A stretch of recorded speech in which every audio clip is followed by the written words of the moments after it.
अरे मौली, यह कोई आम वड़ा पाव नहीं बल्कि एक जादुई वड़ा पाव है। तुमने देखा ना कैसे इसने एक के सिक्के को इतने सारे सिक्कों में और इस 10 के नोट को 400 के नोट में बदल दिया।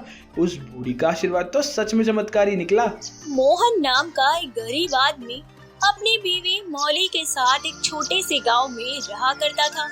दोनों पति पत्नी का दिल बहुत ही नेक और साफ था। ऐसे ही एक सुबह, सुनो, मैं जा रहा हूँ काम की तलाश में। जी ठीक है, भगवान करे आपको आज काम मिल ही जाए।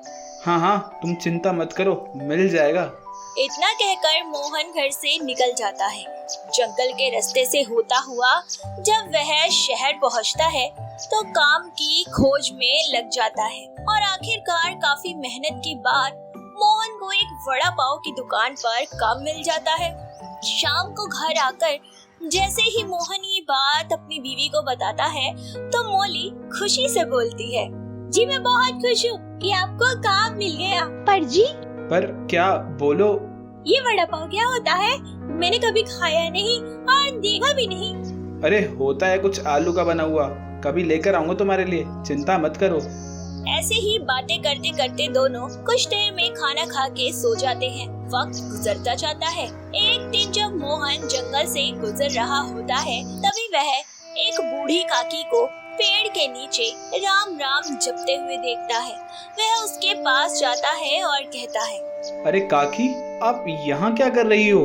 अरे पानी है राम, पानी, मेरा गला सूख रहा है, पानी पानी। मैं अभी आपको पानी पिलाता हूँ। इतना कहकर मोहन अपने साथ लाया हुआ पानी उस बूढ़ी काकी को पिला देता है और वह बूढ़ी काकी बोलती है, बेटा तेरा बहुत बहुत शुक्रिया, तूने एक प्यासी को पानी पिलाया है।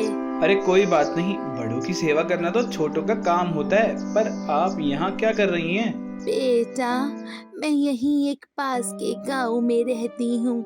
मेरा बेटा बहू ने मुझे घर से निकाल दिया और इस उम्र में अब मैं भूखी प्यासी मर रही हूँ। अरे कैसे पापी लोग हैं। काकी, लो तुम ये खा लो। मोहन के खाना देने पर वह बूढ़ी काकी जल्दी से सारा खाना खा जाती है और बोलती है, बेटा खाना तो खत्म हो गया पर मुझे और भूख लगी है अब भी, और कुछ अच्छा सा खाना खिला दे बेटा मुझे।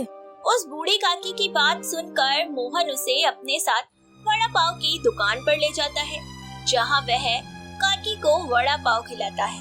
बूढ़ी काकी एक के बाद एक लगातार वड़ा पाव खाती चली जाती है, यहाँ तक कि वह इतना ज्यादा खा लेती है कि दुकान पर केवल कुछ ही वड़ा पाव रह जाते हैं और अपने पेट पर हाथ रखते हुए बोलती है, अरे वाह, मजा आ गया बेटा, आज तो मैंने बड़े प्यार से भरपेट खाना खाया है बेटा, तेरा भगवान बहुत बहुत भला करेगा बेटा। उस बूढ़ी की बात सुनकर दुकान का मालिक मोहन से कहता है, अरे मोहन, इस बुढ़िया ने जो कुछ खाया ना उसका बिल कौन देगा? जानते भी हो कितना बिल बैठ गया है। जी मालिक, कोई बात नहीं, आप जो भी पैसा बना है वह मेरी तनख्वाह में से काट लीजिएगा, मुझे कोई गिला शिकवा नहीं है। ठीक है, तो यह समझ ले कि तेरी 1 महीने की पगार तो गई। मालिक की बात सुनकर मोहन को थोड़ा बुरा लगता है पर उसके दिल में इस बात की खुशी भी थी कि आखिर बूढ़ी काकी का पेट तो भरा। जिसके बाद वह बूढ़ी काकी को उसके बताए अनुसार उसके घर छोड़ देता है और वह बूढ़ी काकी एक पोटली देते हुए मोहन से कहती है, मोहन बेटा, आज तूने इस बूढ़ी की बहुत मदद की है, इस पोटली को संभाल कर रखना बेटा, इसमें एक बड़े कमाल की खाने वाली चीज है, इसे खाकर तू जिस भी चीज को हाथ लगाएगा ना वो चीज 4 गुनी हो जाएगी। अब मेरा आराम का समय हो गया है, मैं जाती हूँ बेटा। इतना कहकर वह अपने घर के अंदर चली जाती है और दरवाजा बंद कर लेती है। मोहन को उस बूढ़ी काकी की कही बात थोड़ी अलग सी लगती है। शाम को वह घर जाता है और अपनी पत्नी को दिन भर में हुई सारी बातचीत बताता है, जिस पर मौली बोलती है, जी कोई बात नहीं, हम 1 महीना जैसे तैसे गुजारा कर लेंगे, पर किसी भूखे का पेट भर गया, वो भी एक बुजुर्ग का। इससे ज्यादा खुशी की बात क्या हो सकती है। पैसे से ज्यादा कीमती उनका आशीर्वाद हमें मिला है, जिसका कोई मोल ही नहीं। वह तो ठीक है, लेकिन इस पोटली में आखिर ऐसा क्या है और बूढ़ी काकी ने ऐसी बात क्यों कही? क्या इसे खोलकर देखें, इसमें क्या है? जी क्या ही होगा इसमें, छोड़िए ना, इसे संभाल कर रख लीजिए, कभी फुर्सत में देखेंगे। अभी आप जल्दी से खाना खा लीजिए, सारा दिन काम मेहनत करके थक गए होंगे।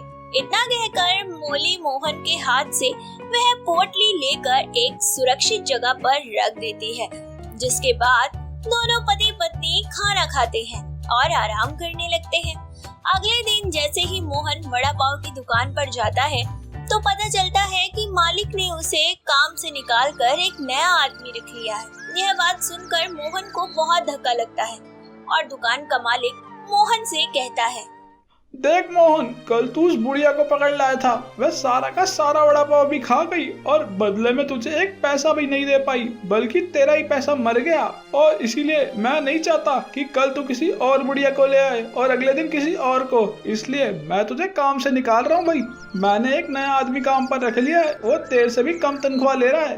मोहन अपने मालिक की बात सुनकर बिना कुछ कहे ही घर वापस आ जाता है और मौली को अपने काम से निकाल देने की बात बताता है, जिस पर मौली बोलती है, हे भगवान, ये सब क्या हो गया? अब हम क्या करेंगे? इतनी मुश्किल से तो आपको काम मिला था। तुम हौसला रखो, सब ठीक हो जाएगा, मैं कोई ना कोई काम जरूर ढूंढ लूंगा। इतना कहकर मोहन काम की तलाश में निकल जाता है। कई दिन गुजर जाते हैं पर मोहन को कहीं काम नहीं मिलता, जिस वजह से हम दोनों के घर के हालात बेहद खस्ता हो गए थे। ऐसे ही एक दिन मोहन हाथ में एक सिक्का लिए बैठा होता है, तभी उसे उस बूढ़ी काकी और उसकी पोटली का ध्यान आता है, जिस पर वह मौली से कहता है, जाओ जाकर वो पोटली लाओ। उस काकी ने कहा था कि उस चीज ने जिस चीज को हाथ लगाऊंगा ना, वह 4 गुना हो जाएगी। चलो आज आजमा कर देख लेते हैं। मौली यह बात सुनकर फटाफट से वह पोटली उठाकर ले आती है। मोहन पोटली खोलता है, जिसमें एक वड़ा पाव रखा हुआ था। उस वड़ा पाव को देखते ही मोहन का दिल उसे खाने के लिए ललचा उठता है। मोहन उस वड़ा पाव का एक कोर खाता है और जैसे ही वह उस सिक्के को छूता है तो वह 1 रुपए का सिक्का कई सिक्कों में बदल जाता है। तभी मोहन वड़ा पाव का दूसरा कोर खाता है और अपनी जेब में रखे 10 के नोट को हाथ लगाता है। वह 10 का नोट 400 के नोटों में बदल जाता है। यह देखकर दोनों पति पत्नी चकाचौंध हो जाते हैं। तभी मोहन कहता है, अरे मौली, यह कोई आम वड़ा पाव नहीं बल्कि एक जादुई वड़ा पाव है। तुमने देखा ना कैसे इसने 1 के सिक्के को इतने सारे सिक्कों में और इस 10 के नोट को 400 के नोट में बदल दिया। उस बूढ़ी का आशीर्वाद तो सच में चमत्कारी निकला। ऐसे ही मोहन वड़ा पाव खाकर उन 400 के नोटों को हाथ लगाता है और देखते ही देखते दोनों पति पत्नी के हाथ पैसों से भर जाते हैं। साथ ही वह वड़ा पाव कम होने की जगह वापस से अपनी आकृति में आ जाता है। जादुई वड़ा पाव के आने के बाद से दोनों पति पत्नी का जीवन बदल जाता है। मोहन और मौली मिलकर गांव में ही अपना एक छोटा सा ढाबा खोल लेते हैं, जिस पर दोनों पति पत्नी मिलकर काम करते हैं और वास्तव में उन दोनों का ढाबा पहले दिन से ही काफी अच्छा चलने लगता है। धीरे धीरे दोनों के घर के हालात भी बदलने लगते हैं। साथ ही मोहन उस बूढ़ी काकी का दिया हुआ जादुई वड़ा पाव भी संभाल कर रख देता है।